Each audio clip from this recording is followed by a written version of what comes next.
Hello. Good evening everyone. आई hope सभी ने अपना बुक ओपन कर लिया होगा। एसेंस फॉस्फोरस हम पढ़ने वाले हैं आज।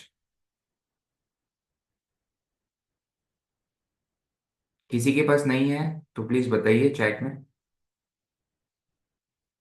सभी के पास बुक है।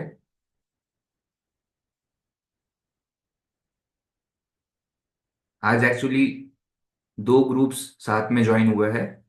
मैंने एक ग्रुप बनाया था एक महीने पहले एसेंस ऑफ मटेरिया मेडिका का व्हाट्सएप पे।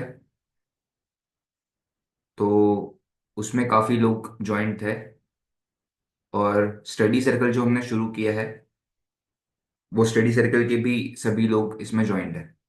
बुक का नाम है डॉक्टर सची, essence of materia medica by George Vithoulkas. ये बुक मैंने इसका पीडीएफ ग्रुप में भी सेंड किया हुआ है। हम फॉस्फोरस पढ़ रहे हैं। चलिए। सो बहुत से लोग ज्वाइन हो चुके हैं। हम स्टार्ट करते हैं। फॉस्फोरस का थीम आप लोगों को क्या पता है? आप अपने हिसाब से थोड़ा 2 मिनट बताइए चैट में कि व्हाट इज फॉस्फोरस जो आपने आज तक सुन के रखा हुआ है। Main core.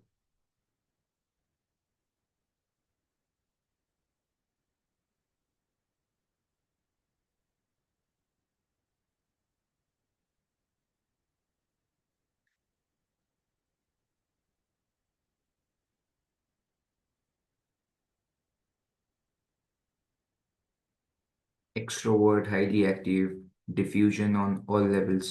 यस। और extrovert, fearful, hemorrhage, extrovert, diffusion, hemorrhage, bright eyes, tall, beautiful, constitution। Good. चलिए, सो आपने सभी लोगों ने लगभग बहुत कुछ सही बोला है। Tall, slender person, sanguine temperament. अब हम इसे एसेंस से समझने की कोशिश करते हैं, इसका कोर क्या है वो समझने की कोशिश करते हैं। फॉस्फोरस।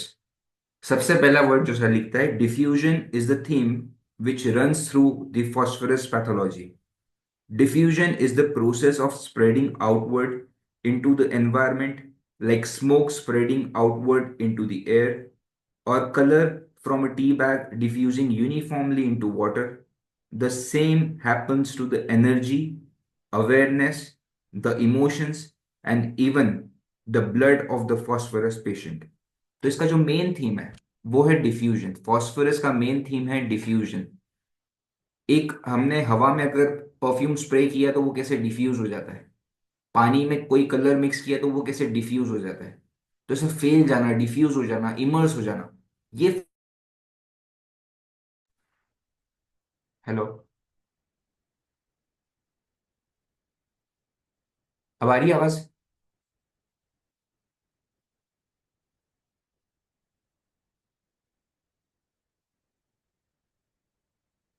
सॉरी, वो थोड़ा नेटवर्क इशू था। चलिए। सो फॉस्फोरस का जो मेन थीम है वो है डिफ्यूजन, इमर्स हो जाना। मैंने एग्जांपल दिया, मैं फिर से रिपीट कर देता हूँ। जैसे हम परफ्यूम को स्प्रे करते हैं, परफ्यूम पूरे रूम में स्प्रेड हो जाता है, डिफ्यूज हो जाता है।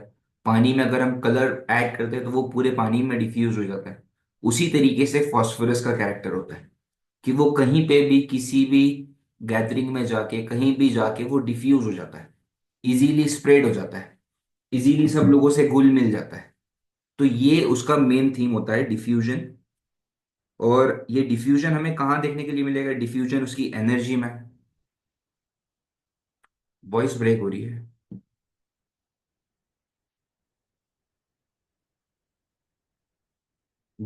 Just a minute.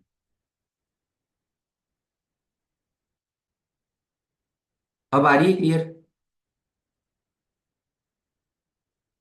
हेलो।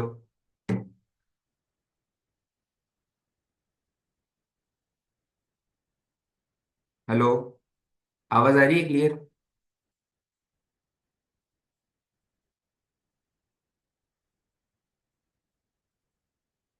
हाँ, मैं रिपीट करता हूँ, बट आवाज क्लियर है, वीडियो क्लियर है।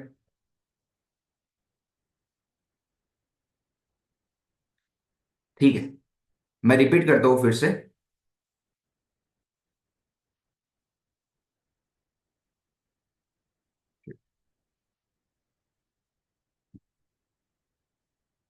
मैं रिपीट करता हूँ, आई होप।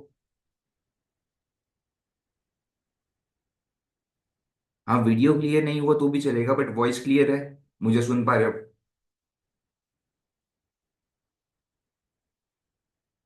कुछ लोग यस कह रहे हैं, कुछ लोग नो। Yes, audio. ठीक है, हम फिर से शुरू करते हैं विदाउट वेस्टिंग आवर टाइम। कि फॉस्फोरस का अगर मेन थीम आप समझेंगे, तो फॉस्फोरस का मेन थीम है डिफ्यूजन। जैसे हम रूम में परफ्यूम स्प्रे करते हैं, वो पूरी तरीके से डिफ्यूज हो जाता है। पानी में कलर ऐड करते हैं, वो डिफ्यूज हो जाता है। तो इसी तरीके का डिफ्यूजन जो है हमें फॉस्फोरस के पेशेंट में देखने के लिए मिलेगा। ये फॉस्फोरस की पर्सनैलिटी डिफ्यूज हो जाती है इजीली, सराउंडिंग में लोगों से जल्दी मिक्स हो जाती है। पार्टी की जान होती है वो, सेंटर ऑफ अट्रैक्शन होता है। वो एकदम से आएगा, आप लोगों से हाय हेलो कैसे हो क्या हो हक करने लगेगा, एकदम वार्म होगा उसके प्रेजेंटेशन में। तो इस तरीके की, और ये हमें क्या दिखाता है, उसका एक्सट्रोवर्टेडनेस दिखाता है। तो ये इसका मेन थीम है। अब ये डिफ्यूजन हमें कहाँ देखने के लिए मिलेगा? डिफ्यूजन उसकी एनर्जी लेवल पे होगा, डिफ्यूजन उसकी अवेयरनेस में, उसके इमोशंस में डिफ्यूजनेस है। और वो ही सेम चीज उसके ब्लड में भी दिखेगी। हमें पता है इजी ब्लीडिंग के लिए, प्रोफ्यूज ब्लीडिंग के लिए हम फास्फोरस के बारे में सोचते हैं। तो वो फास्फोरस में इतना ब्लीडिंग क्यों है? वो फिजिकल लेवल पे डिफ्यूजन बता रहा है कि ब्लड इजीली इमर्स आउट हो रहा है, इजीली बाहर फ्लो कर रहा है। तो ये फिजिकल लेवल पे हमें देखने के लिए मिलेगा, है ना? It is as if there are no barriers for this physical, emotional और mental। जैसे हमें पता है नाइट्रोम्यूर जो है वो अपने आजू बाजू बैरियर क्रिएट कर लेता है, वो दूसरे लोगों को अपने अंदर आने ही नहीं देता है। बट ये जो बैरियर्स है फिजिकल, इमोशनल, मेंटल लेवल पे, ये सभी ब्रेक हो चुके होते हैं, या फॉस्फोरस की लाइफ में ये होता ही नहीं है। हम एग्जाम्पल से समझेंगे कि एक बॉक्स होता है, एक ओपन बॉक्स आप इमेजिन कीजिए, जिसमें आप कुछ भी डाल रहे हैं वो बाहर फैल जा रहा है, जिसमें आप कुछ भी डाल रहे हैं वो फैल जा रहा है। क्यों? क्योंकि उसमें कोई बॉर्डर्स ही नहीं है। वो पूरी तरीके से डिफ्यूज होने दे रहा है खुद को। समझ रहे हो? उसमें उसकी लाइफ में कोई स्कीम ही नहीं है। तो जो भी चीजें अंदर आ रही है वो सब चीजें बाहर निकल रही है, कोई बैरियर्स नहीं है। वो हम फिजिकल लेवल पे भी, इमोशनल पे भी और मेंटल, तीनों लेवल पे ये देख सकते हैं। अभी तक क्लियर है? आवाज क्लियर है? प्लीज अपडेट कर दीजिए, फिर मैं आगे बढ़ता हूँ। यस, ठीक है। So because of this, the phosphorus patient is vulnerable to all types of influences। अब आप सोचिए कि अगर एक इंसान पूरी तरीके से ओपन है, वो बाहर के सभी इंप्रेशंस को खुद में ले ले रहा है, खुद की सभी चीजें बाहर बता दे रहा है, और वो इतना ओपननेस अगर किसी के अंदर में है, तो वो बाहर जो भी इन्फ्लुएंसेस होंगे, वो सभी चीजें फॉस्फोरस के पेशेंट को इजीली अफेक्ट करेगी। क्यों? क्योंकि कोई बैरियर ही नहीं है। तो इसीलिए लिखा हुआ है कि phosphorus patient is vulnerable to all types of influences। On the physical level, we see that almost any injury or stress results in hemorrhage। तो फिजिकल लेवल पे अगर हम देखेंगे तो कोई भी छोटा इंजुरी हुआ, कोई भी स्ट्रेस आया, तो इजीली ब्लीडिंग हो जाना, ये फॉस्फोरस का फीचर है। इजी हिमोरेजेस हो जाना, क्योंकि इजी इमर्शन, इजी इन्फ्लुएंस हो जाना और डिफ्यूज हो जाना। This occurs because the sheath of blood vessels are weak and easily allow the blood to diffuse into surrounding tissues। ये क्यों होता है? बिकॉज जो ब्लड वेसल्स की शीथ है वो बहुत वीक होती है, और वो ब्लड को इजीली सराउंडिंग में डिफ्यूज होने देती है, बाहर टिश्यूज में फ्लो होने देती है। On the emotional plane, the phosphorus patients emotions freely go out towards others. और इमोशनल लेवल पे अगर आप देखेंगे तो उसके जो इमोशंस है वो फ्रीली दूसरे लोगों को एक्सप्रेस कर लेता है, दूसरे लोगों की भावनाओं को इजीली समझ लेता है, एक गुड लिसनर भी होता है, और अपनी चीजों को इजीली समझा भी देता है। तो सामने वाले को एक इंपॉर्टेंस फील होता है कि यार ये इंसान आके मुझे सब कुछ बता रहा है। आप इसे क्लिनिक्स में कैसे देख पाएंगे? अगर पेशेंट आता है जिससे आपकी कोई जान पहचान नहीं है, आपसे वो पहली बार मिल रहा है, बट आपसे मिलने के बाद आपको खुद को ऐसा लगेगा यार इस इंसान को मैं कितने सालों से जानता हूँ। वो इस तरीके से बिहेव करेगा, hi doctor, how are you, मैंने आपके बारे में ये सुना था, ये वो आएगा, आपको टच करेगा, पास में आने की कोशिश करेगा, आपसे कांटेक्ट बनाने की कोशिश करेगा। और फिर जाते वक्त या ज्यादा फ्री हो गया तो उस समय आपको हक करने की कोशिश करेगा, टच करने की। तो आपको लगेगा कि हर इंसान ऐसा नहीं होता है ना। अगर हम बराइटा को देखेंगे तो वो आता है, वो शाय शायद तरीके से छुपा रहता है, अपने इसमें रहता है। बट ये एक्सट्रोवर्टनेस, ये डिस्पर्स होने की प्रॉपर्टी, ये डिफ्यूज होने की प्रॉपर्टी, ये आपको क्लिनिक में इस तरीके से देखने के लिए मिलेगी। आप देखेंगे क्लिनिक में कुछ लोग आते हैं चेयर पे ऐसे दूर से बैठते हैं, कोई लोग आएंगे जो आपके एकदम पास में आके बैठ जाएंगे। तो ये इससे क्या समझ में आता है? इससे हमें समझ में आता है कि वो इंसान आपसे कांटेक्ट बनाने की कोशिश कर रहा है, वो आपसे कम्युनिकेट करने की कोशिश कर रहा है। तो कम्युनिकेशन भी अलग अलग तरीके से होता है। वर्बल कम्युनिकेशन होता है, और तो ये जो है नॉन नॉन वर्बल कम्युनिकेशन है, कि वो उसके जेस्चर से आपको बताने की कोशिश करेगा कि डॉक्टर साहब मैं आपसे कम्युनिकेट करना चाह रहा हूँ, मैं आपसे जुड़ना चाह रहा हूँ, मैं आपसे घुल मिल होना चाह रहा हूँ। और वो अपने इमोशंस एकदम फ्रीली आपको बताएगा। आपको लगेगा कि इसमें कोई बॉर्डर्स ही नहीं है, ये कोई भी चीज में खुद को रेस्ट्रिक्ट ही नहीं कर रहा है। तो ये फॉस्फोरस होता है जो हमें क्लिनिक में इस तरीके से देखने के लिए मिल सकता है ना। On the emotional plane the phosphorus patient emotions freely go out towards other with little ability of the patient to contain them and protect the self from emotional vulnerability। वो कुछ भी चीज रेस्ट्रिक्ट नहीं करता है खुद तक, सभी चीजें आपको डिस्पर्स कर देगा, डिफ्यूज कर देगा। mentally the patient is Mentally, the patient easily forgets himself, even to the degree that awareness can become too diffuse and unfocused. The patient become easily spaced out। मतलब खुद को छोड़ के वो बाकी बाहर के एनवायरनमेंट में ज्यादा है। उसे खुद खुद के बारे में वो भले भूल जाएगा, पर बाहर के लोगों में इंटरेक्ट करना, उनके टॉपिक्स में इंटरेस्ट लेना, उनके प्लेस पे आके वो उसकी सेंसिटिविटी को जाहिर करना, ये फॉस्फोरस हमें समझना है। तो फिजिकल मेंटल इमोशनल लेवल पे आपको मेन कोर चीज समझ में आई कि फॉस्फोरस कैसा रहेगा और आपके सामने किस तरीके से आके बैठ सकता है। Yes no?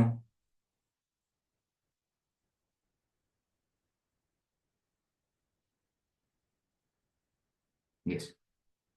ओके, चलिए नेक्स्ट पैराग्राफ। आई होप सभी के पास में बुक हो और सभी लोग मेरे साथ रीड कर रहे होंगे उनकी बुक में। हम सेकंड पैराग्राफ शुरू कर रहे हैं।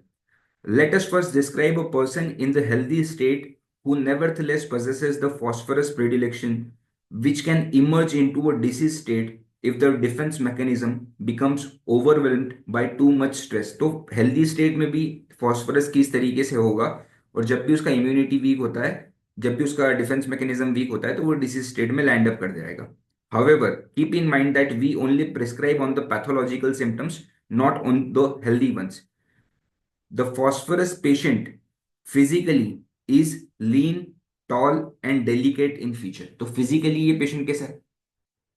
स्पेस्ड आउट का मीनिंग ये है कि वो खुद को छोड़ के बाहर स्प्रेड हो गया। जैसे अगर मतलब स्टडी सर्कल वाले लोग रहेंगे तो हमने कल कुछ रूब्रिक्स पढ़े थे, जिसमें एक में था एब्स्ट्रैक्शन ऑफ माइंड। मतलब खुद को उसने एब्स्ट्रैक्ट कर लिया, बट वो दूसरों के लिए प्रेजेंट है, वो उसकी लाइफ से हटके दूसरों में स्पेस आउट हो गया। समझ रहे हो? मतलब उसे खुद के बारे में ज्यादा ख्याल नहीं रहेगा, बट दूसरों के इसमें इन्वॉल्व हो जाना, इमर्ज हो जाना, ये स्पेस्ड आउट है। तो हेल्दी स्टेट में हमें मतलब फिजिकली जो फॉस्फोरस कैसे देखने के लिए मिलेगा, वो रहेगा लीन, टॉल, डेलिकेट, पतला रहेगा, लंबा रहेगा। और फॉस्फोरस को सबसे ब्यूटीफुल रेमेडी कहा जाता है। बहुत अच्छे गुड लुकिंग इंसान होता है ये। लीन होता है, थीन होता है, नाजुक होते हैं, लंबे होते हैं, स्टूप शोल्डर होता है ना। And delicate in features, hair, skin, hands एकदम रिफाइंड रहेंगे, डेलिकेट रहेंगे। As a child this person is warm, outgoing, affectionate, artistic और म्यूजिकल एंड वेरी सेंसिटिव। तो बच्चे भी अगर आप देखेंगे तो वार्म रहेंगे, आपसे आएंगे, घुलेंगे मिलेंगे, आपसे इंटरेक्ट करेंगे, आउटगोइंग रहेंगे, अपना अफेक्शन शो करेंगे। The child is very open and impressionable. One can see through such a child. See through such a child का मतलब क्या होता है कि वो इतना ओपन है कि आप उसके अंदर इजीली झांक के देख सकते हैं कि उस बच्चे की लाइफ का कोर क्या है, उस बच्चे में क्या चीजें हैं। मतलब फॉस्फोरस के पेशेंट में इजीली, कि क्योंकि उसने कोई बैरियर ही नहीं रखा है। वो उसके इमोशंस भी आपको बता देगा, उसका फिजिकल सिम्टम भी, उसके मेंटल सिम्टम्स भी। तो कोई गेट ही नहीं है उसमें, कोई बैरियर्स ही नहीं है।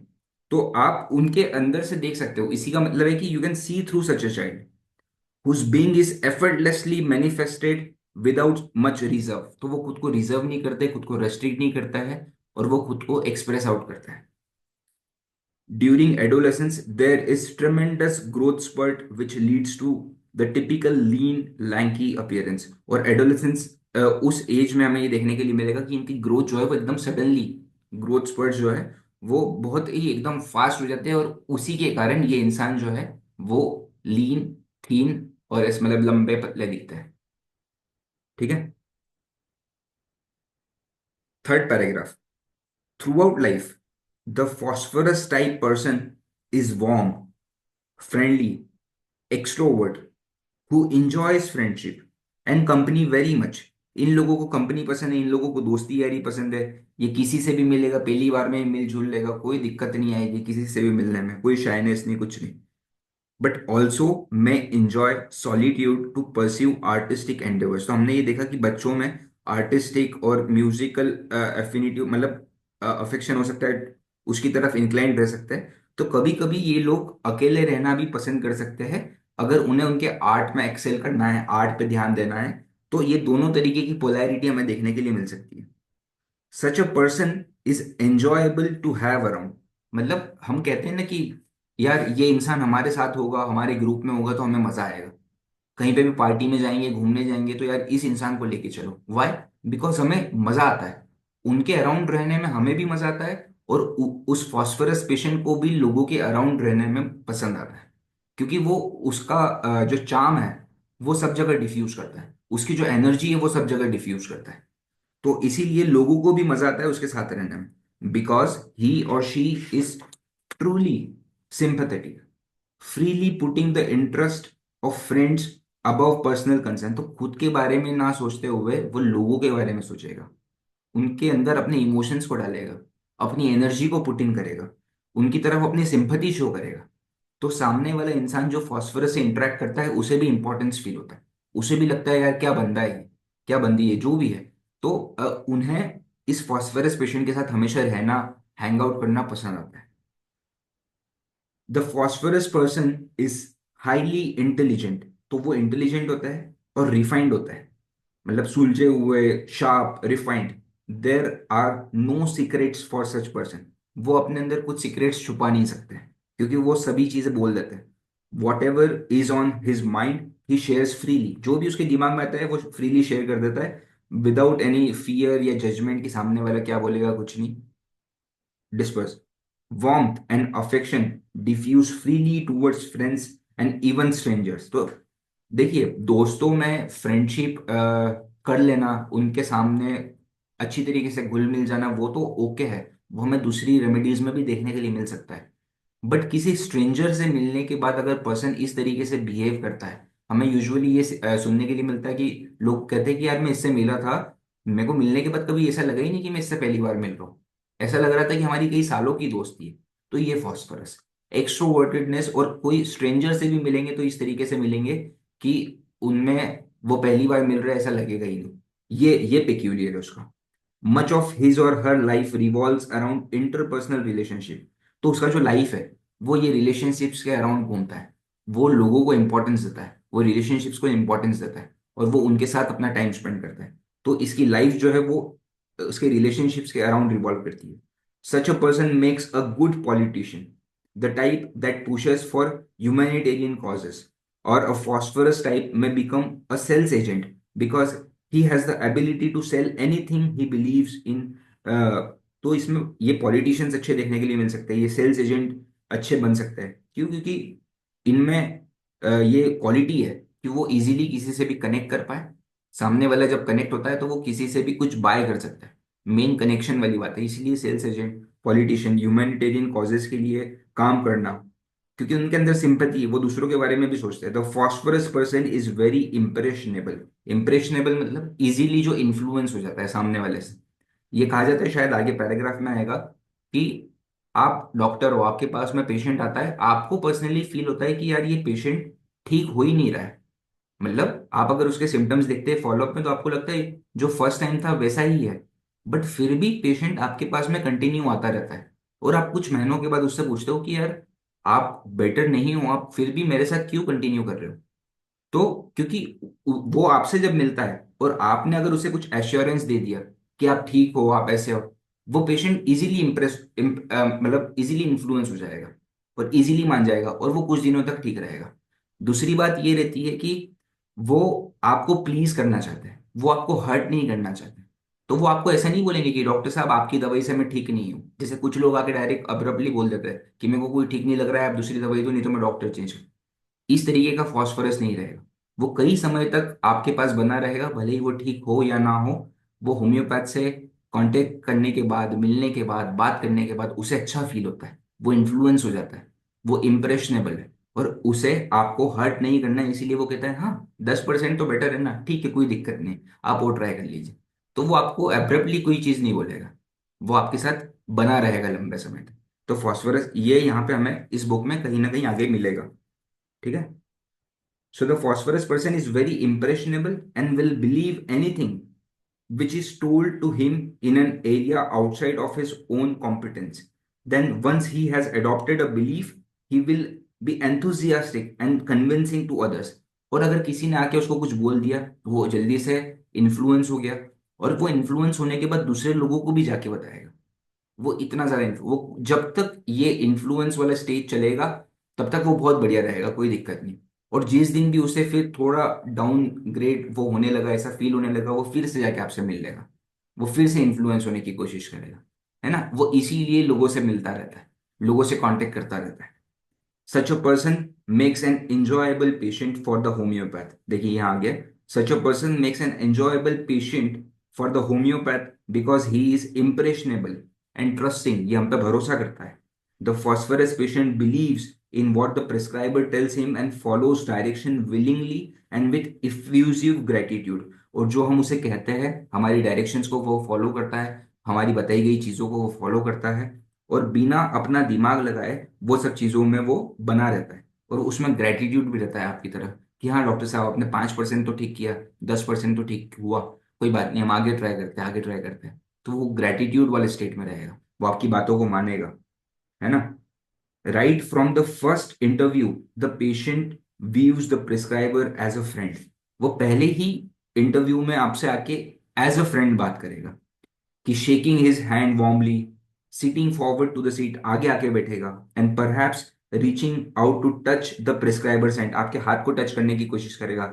Wrist when emphasizing a point, एक पॉइंट को अगर उसको एम्फसाइज करना है, उसे बहुत इंपॉर्टेंस देना है, तो वो आपके हाथ को ऐसे टच करके बोले डॉक्टर साहब ये जो चीज है ना ये बहुत ज्यादा इंपॉर्टेंट है। तो इतना टची हो रहा है, इतना पास में आ रहा है, इतना क्लोजनेस बनाने की, इतना कांटेक्ट बनाने की कोशिश कर रहा है, यहां से आपको क्लिक हो जाएगा कि ये फॉस्फोरस हो सकता है। और जब आपको कुछ टोटलिटी मिलती है और आप लास्ट में टू कंफर्म कोई लीडिंग क्वेश्चंस पूछते हैं, आपको समझ में आ जाएगा कि ये फॉस्फोरस है। तो जो आर्टिस्टिक वे है होम्योपैथी का, आर्ट आर्ट हम किसे कहते हैं कि जब हम केस टेकिंग कर रहे हैं तो हमें पर्सनालिटीज को उसके जेस्चर से, वो किस तरीके से बैठा है, वो किस तरीके से आपसे बात कर रहा है, उससे पहचानना है। कोई पेशेंट होता है जो आके बहुत रूडली इस तरीके से बैठता है, वो अलग पर्सनालिटी। कोई होता है जो बहुत शाय होता है, अपने सिम्टम्स ही नहीं बताता है। कोई होता है बहुत रिजर्व होता है, वो अलग पर्सनालिटी। कोई होता है जो फॉस्फोरस की तरह एक्सट्रोवर्ट एकदम कांटेक्ट बनाने की कोशिश करता है। तो इससे क्या होता है कि जब पेशेंट हमारे सिम्टम्स बोलता है तो उस समय शुरुआत में ही हमारे सामने कुछ सेट ऑफ रेमेडीज आ जाती है कि शायद ये पेशेंट की चांसेस है कि ये फॉस्फोरस बन सकता है। हमें वहां पर फिक्स नहीं करना है, हम टोटलिटी कंसिडर करते हैं, बट चांसेस ज्यादा बन जाते हैं कि वो ये रेमेडी हो सकता है। तो इसीलिए हमें सब चीजों पर ध्यान देना है। Holding back, the patient gives symptoms freely without holding back. वो आपको सब कुछ बताएगा, आपको लगेगा यार ये इतना सेंसिटिव एरिया है, दूसरे पेशेंट्स में से निकालने में हमें बहुत टाइम लग जाता है, और ये तो आके एकदम इजीली बोल रहा है सब कुछ, भले ही कितना भी डीप हो या सेंसिटिव चीज है या कितनी भी सीक्रेट चीज हो। There is a predisposition towards anxieties of various types, but these are relieved easily by just a few reassuring words। तो इस पेशेंट में एंग्जाइटीज तो बहुत होती है, anxiety for his own health, anxiety for others, उसकी फैमिली मेंबर्स। बट जब वो डॉक्टर के पास जाता है, उसे कोई रीअश्योर कर दे, कोई अच्छे वर्ड्स बोल दे, तो वो इंप्रेस हो जाता है, वो इन्फ्लुएंस हो जाता है, बात को मान लेता है, पर थोड़ा कूल डाउन हो जाता है। ठीक है। हमने 4 पैराग्राफ पढ़ लिए, अभी तक सभी लोगों को क्लियर है जो हमने समझा फॉस्फोरस के बारे में। Yes. Good.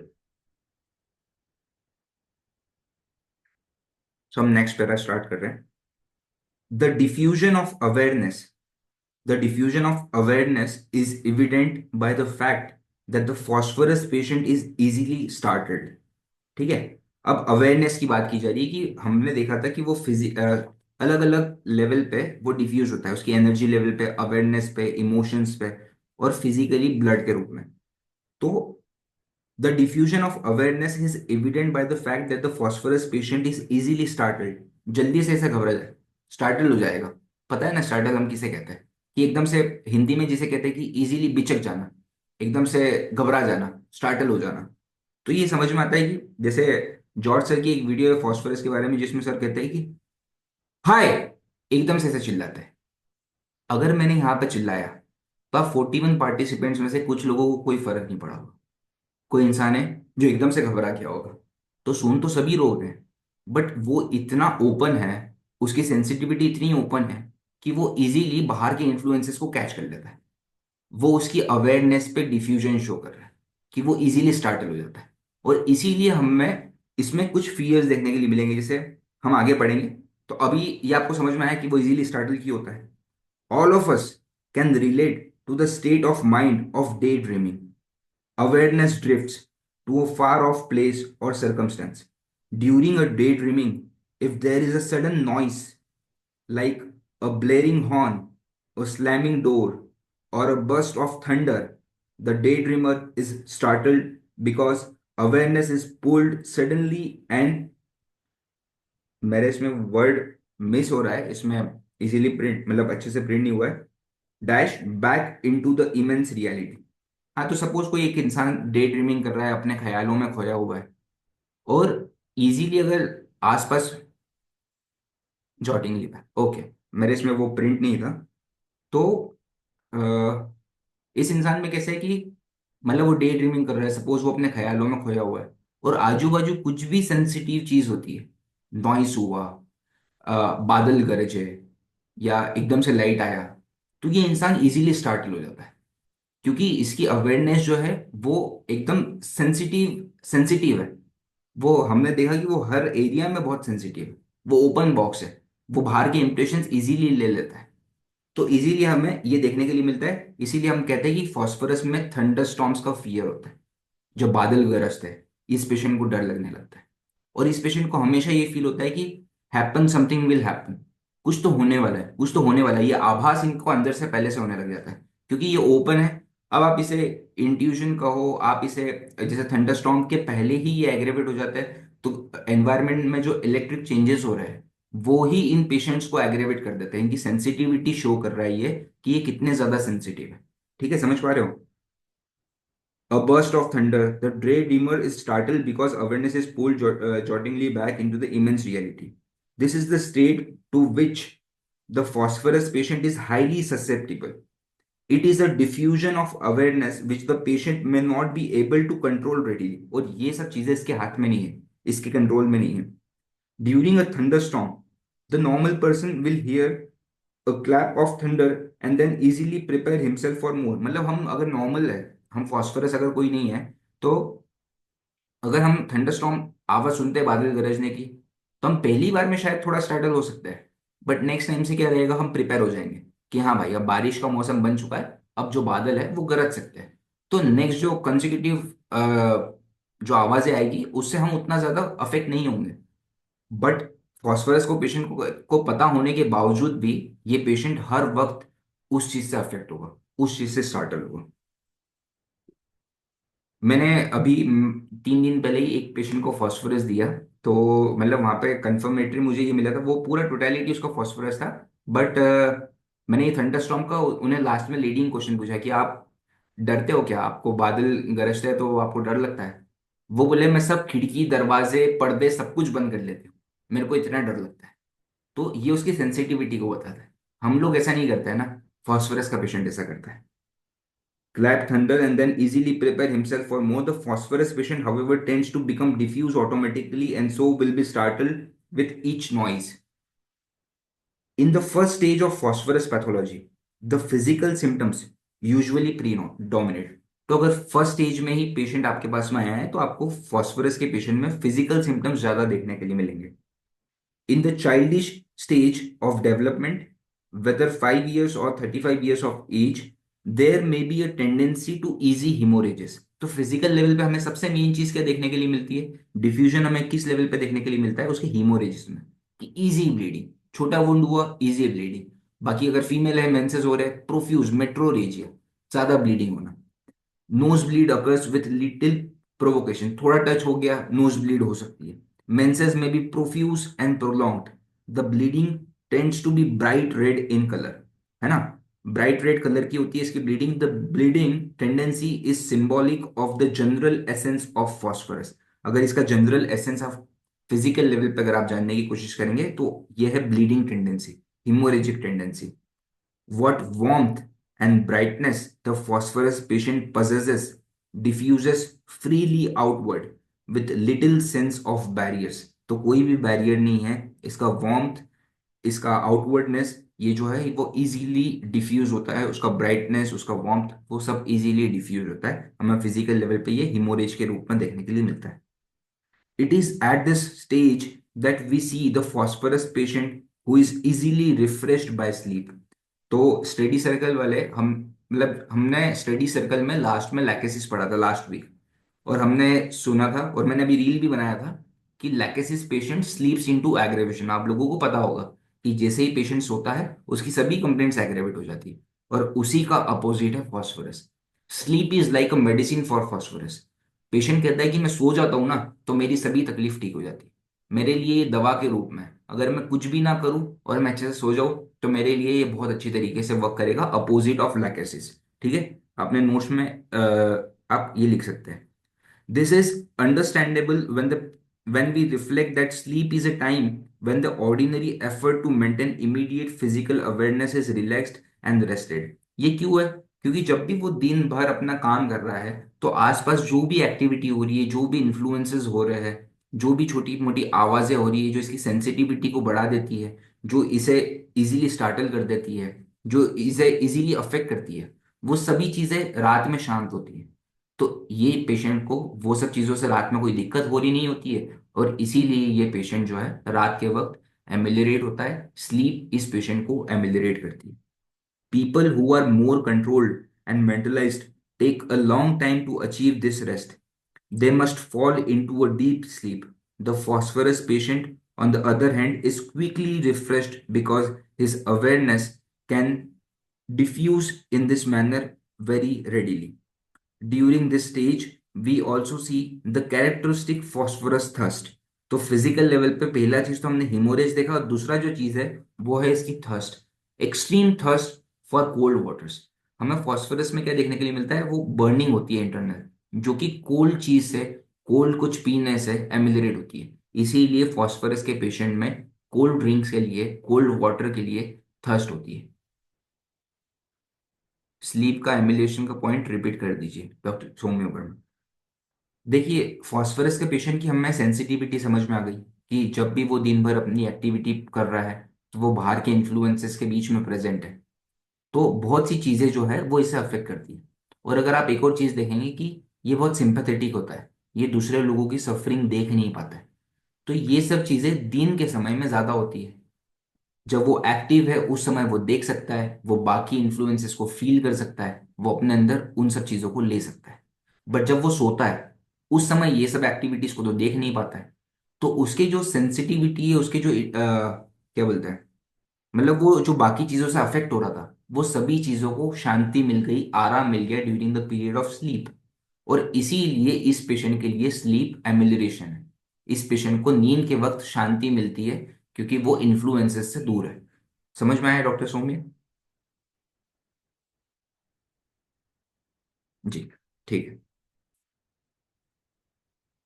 So during this stage, we also see the characteristic phosphorus thirst, particularly for cold drinks। Internal burning होती है, गर्माहट होती है, इस पेशेंट को कोल्ड ड्रिंक्स चाहिए होती है। और फॉस्फोरस के लिए ये भी कहा जाता है कि फॉस्फोरस का पेशेंट वॉमिट कैसे करता है? अगर उसने सपोज पानी पी लिया, ठंडा पानी पी लिया, और वो वॉमिट होगा थोड़ी देर बाद, जब वो पानी अंदर जाके गर्म हो जाएगा ना, वार्म हो जाएगा, उस समय ये उसे वॉमिट आउट कर देगा। तो बॉडी बिल्कुल भी ये चीज को लेने के लिए तैयार नहीं है, वार्म चीजों को लेने के लिए तैयार नहीं है। वार्म फूड वो खाना पसंद नहीं करता है, वार्म ड्रिंक्स वो लेना पसंद नहीं करता है। और अगर कोल्ड ड्रिंक भी लिया और वो अंदर जाके वार्म हो गया, और अगर वो पेशेंट डिसीज स्टेट में है, तो वो उसे वॉमिट आउट कर देता है ना। तो इसी के बारे में जॉर्ज सर का एक एक्सप्लेनेशन था कि ये क्यों होता है, क्योंकि हमें ब्लीडिंग देखने के लिए मिल रही है। तो जब भी ब्लीडिंग होती है तो हम कहते हैं कि कोल्डनेस चाहिए, उसकी जो आर्टरीज है, आर्टरीज को, मतलब जो कोल्ड चीज है वो उसकी ब्लीडिंग को रोकने में हेल्प करेगी। तो इंटरनल बर्निंग, ब्लीडिंग, इसे रोकने में हेल्प करने के लिए ये कॉन्स्टिट्यूशन जो फॉस्फोरस का है, इसे कोल्ड ड्रिंक्स का डिजायर होता है ना? If there happens to be burning in the stomach, phosphorus experiences burning pains internally, a manifestation of warmth. तो ये जो मैं बात कर रहा हूँ कि ये इंटरनल बर्निंग इसे फील होती है, ये किस चीज का इफेक्ट है? ये मैनिफेस्टेशन है वार्मथ का। The pain will be relieved by cold things, ठंडा पीने से वो पेन जो है वो राहत मिल जाएगी। But this last only until the drink और food warms in the stomach. और जैसे ही ये फूड या ड्रिंक अंदर जाके वार्म हो गया, ये पेशेंट उसे इजेक्ट आउट कर देता है। उसे गर्म बिल्कुल सहन नहीं होता है ना? And then the stomach may be again aggravated.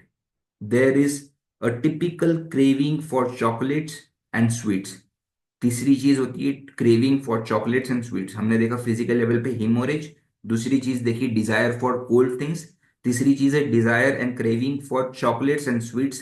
Considering the thirst and the craving for sweets, it is easy to see the phosphorus predilection for diabetes.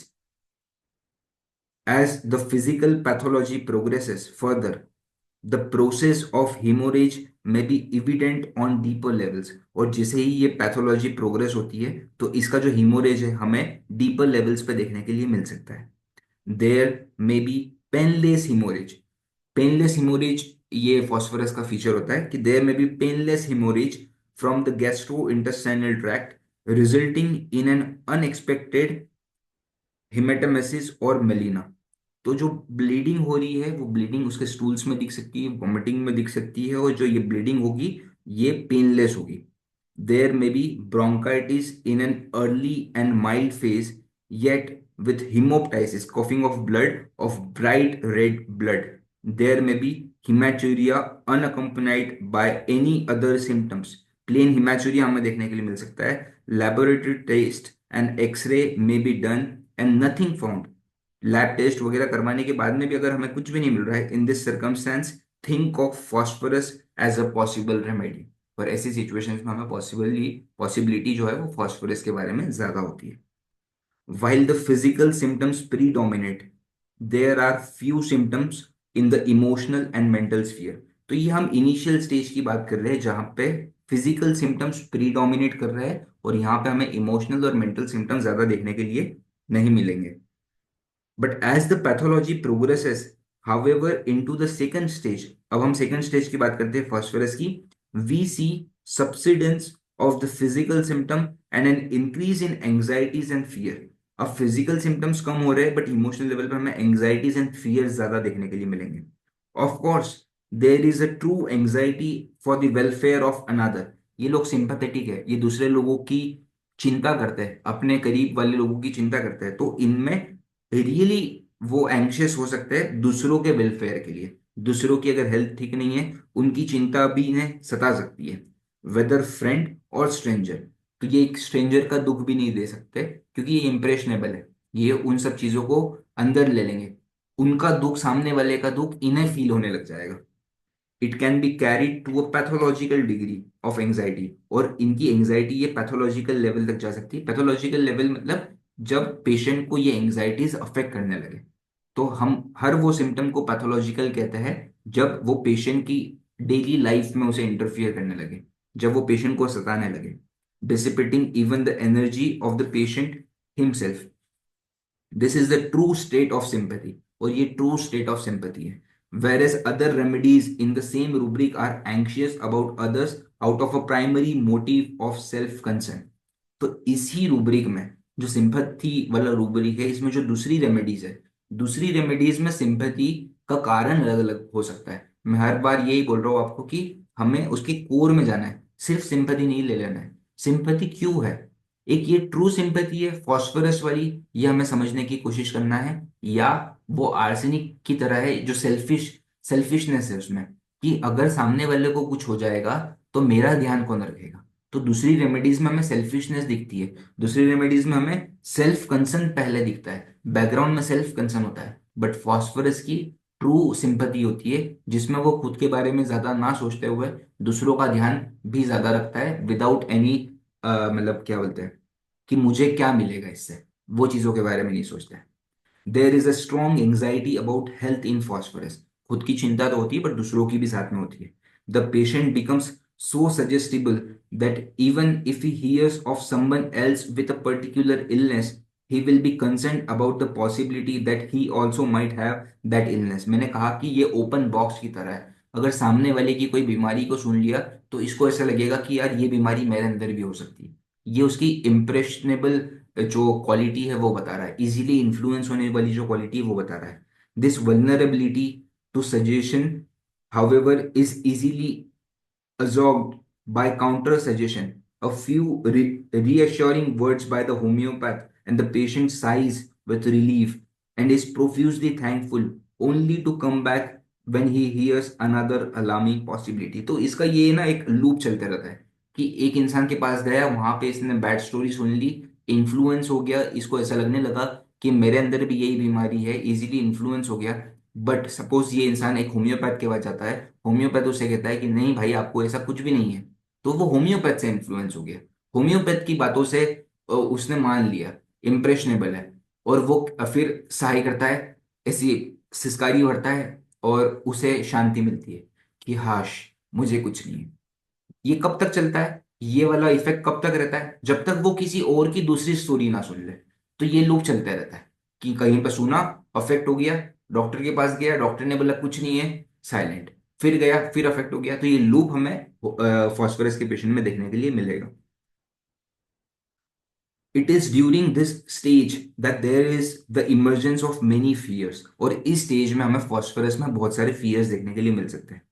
There is fear of the dark, अंधेरे का डर, fear of being alone, and fear at twilight. तो fear of being alone या desire company में phosphorus क्यों होता है कि क्योंकि उसे अश्योरेंस चाहिए होता है, उसके साथ में सिर्फ कोई रहे और उसे अश्योर करता रहे कि भाई फॉस्फोरस तुझे कुछ भी नहीं है, तू चिंता मत कर, और फिर उसे रिलैक्स हो जाता है.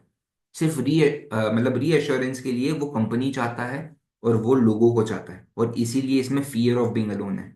And fear at Twilight. Twilight इसका एग्रेवेटिंग टाइम है. ट्विलाइट मतलब जब भी सनसेट होता है, वो वाला वक्त फॉस्फोरस के पेशेंट को एग्रेवेट करता है. स्लीप जो है वो फॉस्फोरस के पेशेंट को एमिलरेट करती है. There may be a fear of thunderstorms. Thunderstorm का फियर हमने देखा क्योंकि एक तो उसकी सेंसिटिविटी इतनी है कि वो आवाजें जो है, जो इलेक्ट्रिक चेंजेस जो एटमॉस्फेयर में होता है, वो उसकी सेंसिटिविटी को अराउज कर देते हैं. इवन बिफोर थंडरस्टॉर्म, बारिश बादल गरजना वगैरह नहीं हुआ, उसके एक दो दिन पहले से ही पेशेंट को फील होने लगेगा कि भाई अब ये मौसम बनने वाला है, मेरी प्रॉब्लम्स एग्रेवेट हो रही है. क्यों? Because he is very sensitive to external impressions. At first, these anxieties and fears, at first, these anxieties and fears are fairly mild. पहले तो बहुत कम होती है. And still corroborated by thirst and refreshed sleep. तो शुरुआत में ये हमें fears कम देखने के लिए मिल सकते हैं, साथ ही में थर्स्ट देखने के लिए मिल सकती है, और स्लीप से ये पेशेंट को एमिलरेशन देखने के लिए मिल सकता है. बट अब हम बात करते हैं इसकी थर्ड स्टेज की. As the third stage emerges, the patient becomes overwhelmed by the anxieties and fears. अब इसकी anxieties fears जो है वो बढ़ने लगी है. Whereas before they were mild and manageable by simple reassurance. But इससे पहले कैसा था कि उसे reassure कर दिया डॉक्टर ने, वो शांत हो जाता था. बट अब ये स्टेज आ गई है कि they gradually occupy more and more of the energy and attention of the patient. ये पेशेंट को अब ज्यादा अफेक्ट करने लगी है, उसकी एंजाइटीज, उसके fears. The patient finds it increasingly difficult to relax. अब ये किसी की बात पे, किसी के रीअश्योरेंस पे भी रिलैक्स नहीं हो पाते. And the anxiety may lead to hyperventilation and resultant imbalance in the pH of the blood. The undercurrent of anxiety and tension prevents relaxation even during sleep. और इस वक्त पे, इस स्टेज में हमें फॉस्फोरस को, मतलब phosphorus में देखने के लिए मिलेगा कि उसकी स्लीप भी इस पेशेंट को एमिलरेट नहीं कर रही है. कोई भी चीज उसकी एंजाइटीज को, फियर्स को एमिलरेट नहीं कर रही है. The patient awakes unrefreshed and also with great anxiety. अब ये रात में नींद में डर के उठता है. अब ये लैकेसिस वाला स्टेट है जो हमने पढ़ा था लास्ट वीक में, कि पेशेंट डर के उठता है, स्लीप में एग्रेवेशन फील होता है. तो इसीलिए आप ब्रैकेट में देखेंगे कि लाइक लैकेसिस, ग्राफाइटिस एंड आर्सेनिक. अब स्लीप के वक्त डर के उठ रहा है. तो अब कुछ लोग पूछते हैं, जैसे जो बिगिनर्स है, वो पूछते हैं कि सर हमें फर्स्ट स्टेज में ये देखने के लिए मिल रहा है, सेकंड स्टेज में ये देखने के लिए मिल रहा है, थर्ड स्टेज में ये देखने के लिए मिल रहा है, तो हमें समझ में कैसे आएगा कि फॉस्फोरस कहाँ है? हम सपोज ये वाला स्टेट देख के अगर हमने लैकेसिस प्रिस्क्राइब कर दिया तो हम तो रॉन्ग हो जाएंगे। सो इसीलिए हमें पास्ट हिस्ट्री की जरूरत है। इसीलिए हमें पेशेंट के इवोल्यूशन को देखने की जरूरत है। कि पेशेंट से हम पूछते हैं कि पेशेंट आप पहले कैसे थे, आप यंग, आप जब एडोलेसेंस में थे आप कैसे थे, आप धीरे धीरे कैसे इवॉल्व हुए। तो पेशेंट कहता था कि मैं बहुत एक्सट्रोवर्ट था, मैं बहुत इंप्रेशनेबल था, मतलब उसके वर्ड्स में कहता है, बट हमारा कंक्लूजन ये ड्रॉ होता है कि पेशेंट बहुत एक्सट्रोवर्ट था, इंप्रेशनेबल था, उसे बहुत ज्यादा सेंसिटिविटी थी बाहर की चीजों से, बट फियर वगैरह कुछ नहीं थे, उसे थर्स्ट अच्छी थी, उसे स्लीप एमेलिरेट करती थी, सब कुछ बढ़िया। बट धीरे धीरे एंग्जाइटीज फियर आने लगे। एंग्जाइटी फियर उस समय डॉक्टर के रीअश्योरेंस से ठीक हो जा रहे थे, बट अब तो डॉक्टर का रीअश्योरेंस भी उसे कुछ अफेक्ट नहीं कर रहा है, अब उसे स्लीप भी कुछ एमिलरेट नहीं कर रही है। तो आपको ये समझ में आएगा यार ये बंदा तो फॉस्फरस है, ये फॉस्फरस की जर्नी से इवॉल्व हुआ है। तो हमें स्टेज कोई भी हो, जो इसका एवोल्यूशन है वो हमें प्रिस्क्रिप्शन में हेल्प करता है कि जब से पैथोलॉजी शुरू हुई है ये पेशेंट इस तरीके से प्रोग्रेस होता जा रहा है। तो आपको भले ही थर्ड स्टेज में मिले, फर्स्ट स्टेज में मिले या फोर्थ स्टेज में मिले, आपको समझ में आ जाएगा कि ये फॉस्फोरस। समझे? कोई कंफ्यूजन? मुझे एक स्टूडेंट का मैसेज आया था, इसीलिए मैंने ये पॉइंट क्लियर कर दिया कि जो स्टेजेस वाला सिस्टम है जो एसेंस में बताया जाता है वो हमें कैसे समझेगा। तो ये हमें इवोल्यूशन से समझेगा। ठीक है। एज द थर्ड स्टेज, ये हमारी बात हो गई lachesis, graphites and arsenic. Eventually the continuous anxiety becomes a free floating anxiety. अब ये फ्री फ्लोटिंग एंग्जाइटी हो गई, बहुत ज्यादा एंग्जाइटी इजीली फ्लोट हो रही है उसके life, with no identifiable cause. अब कोई कारण ही नहीं है बट फिर भी ये पेशेंट एंग्शियस दिख रहा है इस स्टेज में।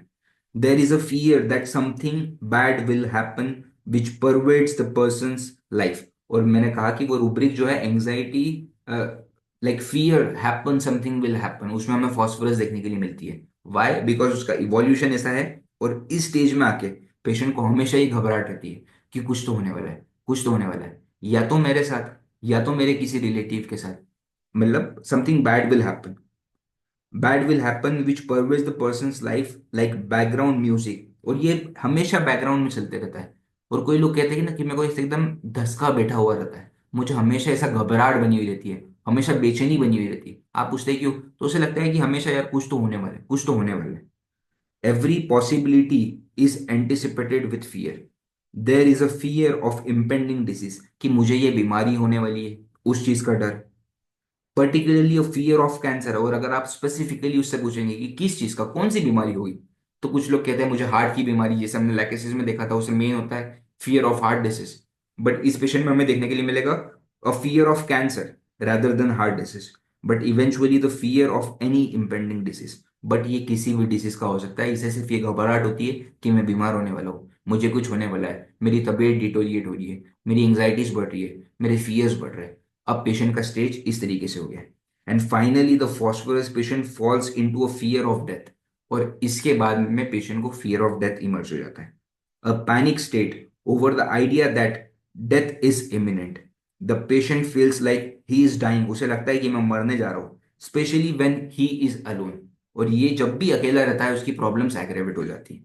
There is a sensation of fuzziness internally, like bubbles rising and diffusing outwards, और that the soul is leaving the body. उसे ऐसा लगता है कि मेरी आत्मा जो है मेरी बॉडी को छोड़ रही है, मेरी बॉडी में कुछ तो हो रहा है, गुड़ गुड़ हो रही है, एकदम अनकंफर्टेबल हो रहा हूं मैं, एंग्जाइटीज बढ़ रही है, मेरी मौत होने ही वाली है, मैं मरने वाला हूँ, मेरी डिसीज जो है वो ठीक नहीं होने वाली है, मुझे और बड़ी बीमारी होने वाली है। There is great panic, hyperventilation, excitability and along with palpitations, साथ में palpitations होते हैं। This is the point when the patient develop a need for company, और इस वक्त इसे फिर से कंपनी की चाहत होती है कि मेरे साथ कोई हो, मुझे रीअश्योर करे, मेरा साथ दे कि मुझे कुछ नहीं होने वाला है, because of the fear that death is imminent. और मौत के डर की वजह से इस इंसान को कंपनी का डिजायर होता है कि मेरे साथ कोई तो रहे। The need for company can be so strong as to drive him to leave his house to find friends to talk to। जब ये बीमारी के स्टेज में भी है उस समय, मैंने एक और पेशेंट देखा था, बट अब मुझे ये पढ़ते वक्त याद आ रहा है कि शायद उसमें हमें फॉस्फोरस का कैरेक्टर देखने के लिए मिल सकता था। वो पेशेंट था 75 year old, chronic kidney disease का था, बेड रिडन था, बट उसे इतना डर लगता था अकेले रहने का। और घर वाले कहते थे कि अगर हम थोड़ी देर के लिए बाहर चले गए, ये उठ के इनके दोस्तों के पास चले जाएंगे। मतलब बीमार है, हम उन्हें कहते हैं कि आप आराम करिए, बट ये इंसान उठ के बाहर चल जाता है दोस्तों के पास। तो अब हमें यहाँ पे डेप्थ में जाना है कि वाई, कि आपको क्या होता है। तो वो इंसान कह सकता है, पॉसिबिलिटी है कि मुझे डर लगता है, मैं अकेले बिल्कुल नहीं रह सकता हूँ। तो ये पैथोलॉजी वाले स्टेट में भी हमें ये देखने के लिए मिलेगा, जहां पे आप उम्मीद कर रहे हैं कि पेशेंट बेड रिडन है, पेशेंट अकेला उठ के बाहर नहीं जा सकता है, उस वक्त भी पेशेंट उठ के बाहर चला जाएगा, कंपनी में जाना पसंद करेगा। क्योंकि वो फियर जो है अकेले रहने का, वो उस पेशेंट को परेशान कर देगा। This is not a need to talk to people about health in particular. तो उसे बाहर जाके हेल्थ के बारे में बात नहीं करना है। जैसे आर्सेनिक, आर्सेनिक भी फियर ऑफ बीइंग अलोन होता है, और वो बाहर जाके सिर्फ हेल्थ के बारे में बात करता है। Rather phosphorus just feels the need to talk to anybody about anything in order to relieve the panic. और ये जो डर घबराहट है, उससे छुटकारा पाने के लिए फॉस्फोरस का पेशेंट बाहर जाके किसी भी टॉपिक पे बात करना पसंद करेगा। बस उसे ये रहेगा कि भाई प्लीज मेरे से बात करो, मेरे साथ रहो। As the state As the states of fear increase, many of other corroborating symptoms on the physical level disappear. हमें ये समझ में आ रहा है कि पहले हमने फिजिकल लेवल पे देखा, फिर इमोशनल लेवल पे, फिर मेंटल लेवल पे। बट जैसे जैसे फिजिकल के सिम्टम्स कम हो रहे थे, वैसे वैसे हमें मेंटल और इमोशनल लेवल पे इसके सिम्टम्स जो है वो बढ़ते हुए दिख रहे हैं। तो इसी तरीके का हमारा क्या बोलते हैं, डायरेक्शन ऑफ क्योर की अगर हम बात करेंगे, तो जब हम मेडिसिन देते हैं, राइट मेडिसिन, तो हमें ये समझ में आता है कि पेशेंट मेंटली बेटर हो रहा है और फिजिकली थोड़ा थोड़ा इंप्रूव हो रहा है। इमोशनली भी बेटर हो रहा है, बट फिजिकली थोड़े उसके सिम्टम्स एग्रेवेट हो रहे हैं। बट वो इसी तरीके से बाहर हो जाता है। पहले इमोशनली बेटर, मेंटली बेटर, और फिर फिजिकली बेटर होता है पेशेंट। ठीक है। तो हमें सिम्टम डेवलपमेंट का डायरेक्शन भी देखने के लिए मिल रहा है। As the states of fear increase, many of the other corroborating symptoms on the physical level disappear, there may be no thirst. और इस स्टेज में आपको कोई पानी की प्यास नहीं देखने के लिए मिल सकती है, कोई डिजायर फॉर सॉल्ट नहीं देखने के लिए मिल सकता है, और ना ही क्रेविंग फॉर फिश देखने के लिए मिल सकती है, जो यूजुअली फर्स्ट स्टेज में या सेकंड स्टेज में देखने के लिए मिल सकती थी। And finally the fourth stage, the mind breaks down completely, the fear diminished, but the mind degenerates. There is difficulty in concentration, और अब पेशेंट कॉन्सेंट्रेट नहीं कर पा रहा है, इनएबिलिटी टू थिंक कोहेरेंटली, अच्छे से सोच नहीं पा रहा है, और an inability to understand what is being said by others, और सामने वाला उसे क्या समझाने की कोशिश कर रहा है अब वो समझ नहीं पा रहा है। The body and the mind becomes week. अब इस स्टेज में आके उसका बॉडी और माइंड दोनों वीक हो गए। The patient becomes indifferent to company and indifferent to surroundings. अब वो किसी भी लोगों के साथ रहना नहीं पसंद करना चाहता है, वो सराउंडिंग से इनडिफरेंट हो गया है। वो और वो अकेला रहना शुरू करता है। The patient becomes indifferent to company and indifferent to surroundings. तो हमने फर्स्ट स्टेज में देखा था कि फॉस्फोरस के पेशेंट को कितनी कंपनी का डिजायर है, वो कितने लोगों के साथ रहना चाहता है। बट ये फाइनल स्टेज जब एकदम डिटोरिएट हो चुका है, उस समय उसे एकदम इनडिफरेंस आ गया है। The result is a state of senility and in imbecility. Another common end result in phosphorus is a stroke in which many mental faculties are lost. और आखिरी में हमें स्ट्रोक वाला कंडीशन देखने के लिए मिल सकता है, जिस समय मेंटली पेशेंट पूरी तरीके से डिटोरिएट हो चुका है। The final stage can be a very difficult one in which to prescribe, because there is a paucity of symptom to distinguish phosphorus from other remedies। और इस स्टेज पे आके आपको phosphorus और दूसरी रेमेडीज में डिफरेंशिएट कर पाना विल बी वेरी डिफिकल्ट। क्योंकि ऐसे घाई गड़बड़ी की सिचुएशन होती है, हम भी पैनिक में होते हैं, पेशेंट उसकी फैमिली भी पैनिक में होती है। तो जब वो बताते हैं, तो ना हमारे पास उतना समय होता है कि हम उस पेशेंट की जर्नी को समझ पाए या वो कैसे इवॉल्व हुआ। बट उसका ये लेवल पे सिम्टम्स जब आके रुक जाता है, तो it is very difficult to select phosphorus and prescribe. For this reason a careful history of the past sequence of events, जो मैंने आपको बात कही थी कि हमें उस पेशेंट की जर्नी पता होनी चाहिए। For this reason a careful history of the past sequence of event and proper knowledge of the stages of pathology of remedy is crucial to being able to benefit the patient. और जब आपको उसका evolution पसंद पता होगा, उसका history पता होगा, तो आप उसे अच्छी तरीके से प्रेस्क्राइब कर पाएंगे। And once the essence of phosphorus is seen, one needs only to confirm the remedy with corroborating symptom. और जिस समय आपको एसेंस समझ में आ गया फॉस्फोरस का, कि यार ये एसेंस है फॉस्फोरस का, और पेशेंट में भी दिख गया, तो आप सिर्फ कुछ लीडिंग क्वेश्चंस पूछेंगे और आपका फॉस्फोरस कंफर्म हो जाएगा। फ्रॉम एक्सपीरियंस, जॉर्ज सर के एक्सपीरियंस से, from experience some of the most useful are. तो आपके लिए क्या लीडिंग क्वेश्चंस यूजफुल हो सकते हैं वो सर बता रहे। Once you have understood the essence, और आप इस वक्त रेमेडी को कंफर्म करने जा रहे हैं, तो उस वक्त आप ये लीडिंग क्वेश्चंस फ्रेम कर सकते हैं और पेशेंट से पूछ सकते हैं, है ना। तो वो पहला क्वेश्चन होगा उसकी थर्स्ट। दूसरा, desire for salt, desire for fish, desire for chocolates, desire for sweets, worse on the left side, unable to sleep on the left side, formication, मतलब tingling of the tips of the fingers, painless loss of voice, and in addition, different phosphorus patient may be either warm-blooded or chilly. Warm blooded भी हो सकता है, chilli भी हो सकता है, but अगर एसेंस मिलता है तो ये सिम्टम को आप ड्रॉप आउट कर सकते हो।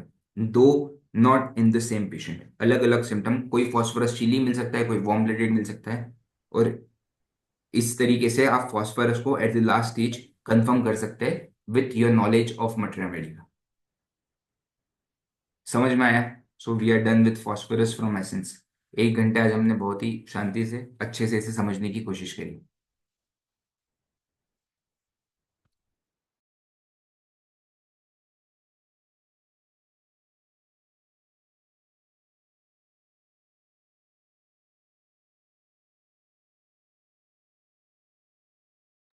कोई डाउट है तो पूछ सकते हैं।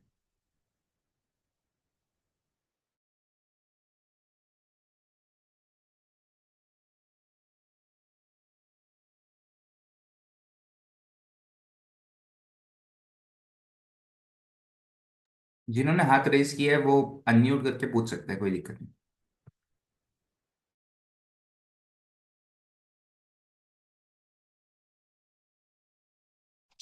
जब भी आप ये बता रहे थे कि जब भी हम केस हिस्ट्री स्टार्ट करते हैं तो वाइल केस हिस्ट्री थोड़ी स्टार्ट करने के बाद में हम लोग एक कंक्लूजन पे पहुंच जाते हैं केस हिस्ट्री खत्म होने से पहले ही कि ये ग्रुप ऑफ मेडिसिन में मैं रेमेडी सिलेक्ट कर सकती हूँ। तो क्या हम उसको हमारे परसेप्टिव के हिसाब से हम केस को लेके जा रहे हैं कि मैंने सोचा था कि मुझे पेशेंट को फास्फोरस देना है तो मैं टोटालिटी में फास्फोरस की तरफ ही बढ़ती जाऊंगी। बिल्कुल ऐसा बहुत बिल्कुल। बार होता है। Nice question. हम इसीलिए कहते हैं कि आपको अनप्रिजुडाइज्ड ऑब्जर्वर बनना है। या मैं आपको ये कह रहा हूँ कि जब आपको पूरी, जैसे हमने लैकेसिस के बारे में बात की थी, कि लैकेसिस का पेशेंट आपके सामने आके आधे पौना घंटे तक पूरी बात कर ली उसने, बट वो कोई आपको सिम्टम ही नहीं दिया, मतलब उसने उसकी कंप्लेंट को छोड़ के बाकी सब बातें कर ली। अब यहाँ पे चांसेस ऑफ लैकेसिस ज्यादा बन जाता है कि पेशेंट आया किस पर्पज से था, वो कर क्या रहा है। तो आप उसे साइड में लिख के रख सकते हैं आपके नोट के लिए कि like I am thinking of this remedy. हमें उस डायरेक्शन में नहीं ले जाना है, ये तो अपने एक्सपीरियंस के साथ आएगा कि हमें इस पेशेंट को फॉस्फोरस या लैकेसिस नहीं बनाना है, because I am thinking. But आप जब शुरुआत में कुछ रेमेडीज के बारे में सोचते हैं तो ये आपको लास्ट में हेल्प कर सकती है। सपोज आपको केस टेकिंग के दौरान आधे घंटे में समझ में आता है कि इसका एसेंस जो है वो तो फॉस्फोरस है, बट एसेंस के बेसिस पे आप शुरुआत में प्रिस्क्राइब नहीं करेंगे, आप टोटालिटी के बेस पे प्रिस्क्राइब करेंगे। तो उस वक्त हमें सिर्फ पॉसिबिलिटी साइड में लिख के रख लेना है, और लिखने के बाद में हमें पूरी टोटलिटी देखना है, और अगर वो मैच करता है तो it will be helpful. But हमें उस केस को फॉस्फोरस बनाना नहीं। देखिए ये तो चीज बहुत बड़ी है, और इस चीज को प्रैक्टिस में लाने में काफी साल चल जाते हैं। लोग कहते हैं, मतलब अपन तो बहुत जूनियर है, अच्छे प्रैक्टिशनर्स कहते हैं कि हमें 10-10 15-15 साल लग गए एक अनप्रेजुडाइज्ड ऑब्जर्वर बनने में। नहीं तो हम जो रेमेडी सोचते थे हम वो रेमेडी उसको बना देते थे, भले ही वो पेशेंट ना हो। तो ये एक्सपीरियंस के साथ आता है कि हमें कैसे न्यूट्रल रहना है केस में। ओके। या sure, thank you. Most welcome. और कुछ?